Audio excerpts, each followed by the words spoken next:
একদম creamy cheesy pink sauce pasta. আজকের recipe pink sauce pasta. এটা রেস্টুরেন্টের থেকেও ভালোভাবে বানানো যায়, এটা আমি গ্যারান্টি দিতে পারি। কিভাবে বানাবেন সেটা জানতে হলে পুরো ভিডিওটা প্রথম থেকে শেষ পর্যন্ত অবশ্যই দেখবেন।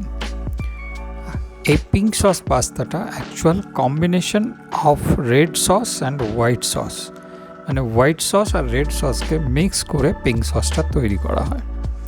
তো আমরা এই রেসিপিটাতে পুরো প্রসেসটাই দেখব যে কীভাবে পিঙ্ক সস পাস্তাটা তৈরি করি। ওয়েলকাম টু মিষ্টি দই কুকিং চ্যানেল বাংলা। আমি সুদীপ্ত চৌধুরী। হোয়াইট সসের জন্য ইনগ্রেডিয়েন্টসগুলো আপনারা একটু নোট করে নেবেন,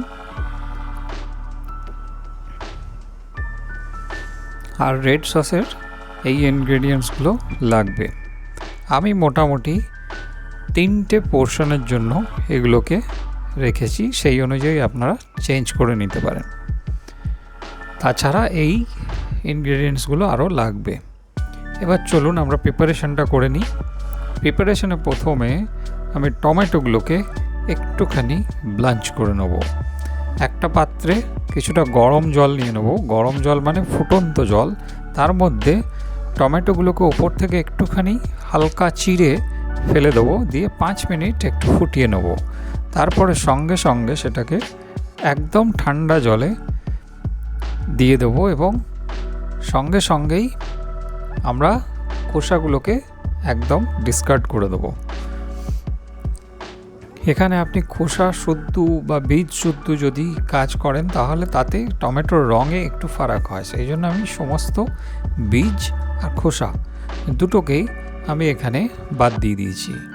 দিয়ে 3টে টমেটোকে আমি একটা ব্লেন্ডারে একটু হালকা করে ঘুরিয়ে নেব, যাতে একটা কোর্স পেস্ট তৈরি হয়ে যায়, একটু দানা দানা যেন থাকে। এবার আমি পাস্তাটাকে সেদ্ধ করে নেব। আমি একটা বড় পাত্রে অনেকটা জল নিয়ে তার মধ্যে 2 টেবিল চামচ নুন দিয়ে পাস্তাটাকে 7 মিনিট হাই ফ্লেমে সেদ্ধ করব।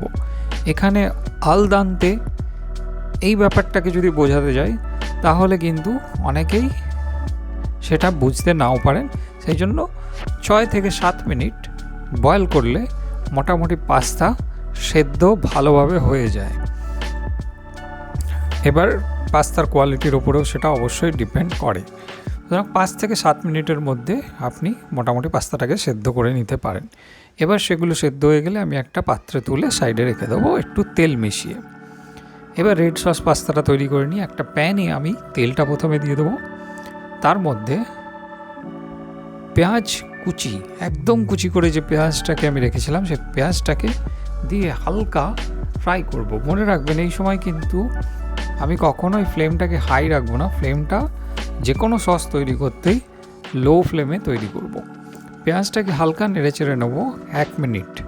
একটু হালকা ট্রান্সপারেন্ট দেখলে তখনই আমি গার্লিকটা দিয়েও একটু নেড়েচেড়ে নেব আধ মিনিট মতো।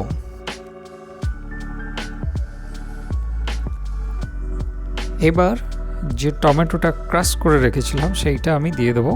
টমেটোতে দেখুন একটু দানা দানা দানা দানা দেখা যাচ্ছে, এই রকম যেন থাকে, একদম পিষে মিহি করে দেবেন না।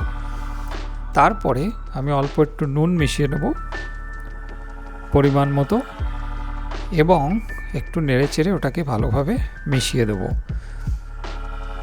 তারপরে আমি এখানে 3 টেবিল চামচ মতো টমেটো পিউরি মিশিয়ে দিয়েছি। টমেটো পিউরি যদি না থাকে তাহলে টমেটো কেচাপ ইউজ করতে পারেন। আমি এখানে 1 চামচ মতো লাল লঙ্কার গুঁড়ো, এটাকে এখানে আমি কাশ্মীরি লঙ্কা ইউজ করেছি, সেটা দিয়ে দেবো। দিয়ে যে সবজিগুলো আছে সেই সবজিগুলোকেও আমি এর মধ্যে দিয়ে দেবো এবং 2-3 মিনিট এটাকে নেড়েচেড়ে হালকা ফ্লেমে এটাকে কুক করে নেব। মনে রাখবেন আমার সবজিগুলো একটু ক্রাঞ্চি থাকা দরকার, সেই জন্য খুব বেশিক্ষণ এটাকে নাড়াচাড়ার দরকার নেই। রেড সস আমার তৈরি হয়ে গেছে, এবার হোয়াইট সসটা তৈরি করব। আর একটা প্যানে আমি 2 টেবিল চামচ মতো মাখন গলিয়ে নেব। আমি এখানে সল্টেড বাটার ইউজ করেছি, তার জন্য এর মধ্যে সল্টের পরিমাণ অবশ্যই রয়েছে। তার মধ্যে যেই একটু গরম হবে তখনই আমি গার্লিক 1 চামচ নেড়েচেড়ে নেব এবং তারপরে ময়দা 2 টিস্পুন মতো ময়দা আমি ওর মধ্যে ভালো করে নেড়ে চেড়ে নেব।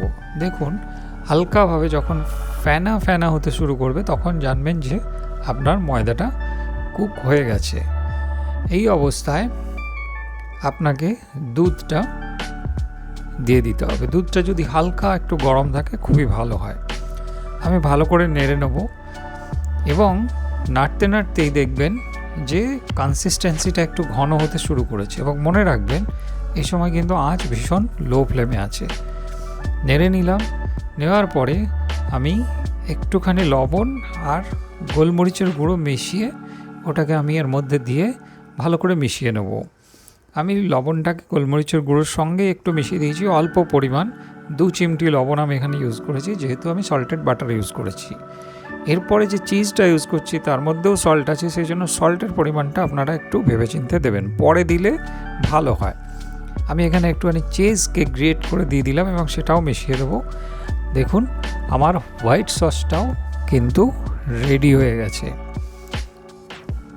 দারুণ চিজি ক্রিমি একটা হোয়াইট সস রেডি।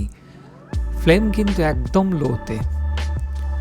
এর মধ্যে আমি যে আগে রেড সসটা তৈরি করে রেখেছিলাম সেটাকে মিশিয়ে দেবো।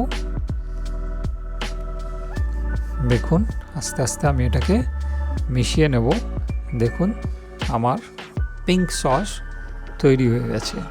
এই সময় আপনি চাইলে একটুখানি টেস্ট করে দেখে নেবেন, লবণ বা হালকা একটু যে সাওয়ারিনেস থাকে সেইটাও চেক করে নেবেন। তারপরে আমি পাস্তাটাকে ওর মধ্যে দিয়ে ভালো করে মিক্স করে নেব। পাস্তাটা আমি আগেই সেদ্ধ করে রেখেছি, আপনাদের যেটা আগে দেখিয়ে দিয়েছি। সেই সেদ্ধ পাস্তাটাকে আমি একটুখানি তেল মাখিয়ে রেখে দিয়েছিলাম যাতে ওটা একে অপরের সাথে চিপকে না যায়। সেইটাকে আমি পাস্তাটাকে ভালো করে এর মধ্যে মিক্স করে নেব। ফ্লেম কিন্তু একদম লোতে। আমার মোটামুটি তৈরি হয়ে গেছে। ফাইনালি আমি একটুখানি চিলি ফ্লেক্স আর অরিগ্যানো মিশিয়ে দেবো। এটা সম্পূর্ণভাবে অপশনাল, আপনারা চাইলে এটাকে অ্যাভয়েডও করতে পারেন। আপনাদের যদি ভালো লাগে হার্বসের গন্ধ তাহলে আপনারা এটাকে মিক্স করতে পারেন। এবার মিশিয়ে দেবো। আমার কিন্তু পাস্তাটা রেডি হয়ে গেছে। আর মনে রাখবেন পিঙ্ক সস পাস্তা কিন্তু একদম হট সার্ভ করা হয়। এটাকে আমি সার্ভ করে নেব। আমার পিঙ্ক সস পাস্তা রেডি হয়ে গেছে। কেমন লাগলো এই রেসিপিটা অবশ্যই জানাবেন কমেন্টস করে। আর ভালো লাগলে লাইক করবেন, আমাদের চ্যানেলকে সাবস্ক্রাইব করতেও কিন্তু ভুলবেন না। মনে রাখবেন কুকিং কিন্তু একটা প্যাশন। আপনারা যারা কুকিং করতে ভালোবাসেন তাদের জন্য এই রেসিপিগুলো আমি নিয়ে আসি। আপনাদের আমার পাশে থাকলে আমার খুবই ভালো লাগবে। সুতরাং অবশ্যই কমেন্টস করবেন, লাইক করবেন আর বন্ধুদের সাথে শেয়ারও করবেন। আমার এই রেসিপিটা সঙ্গে থাকার জন্য অনেক অনেক ধন্যবাদ।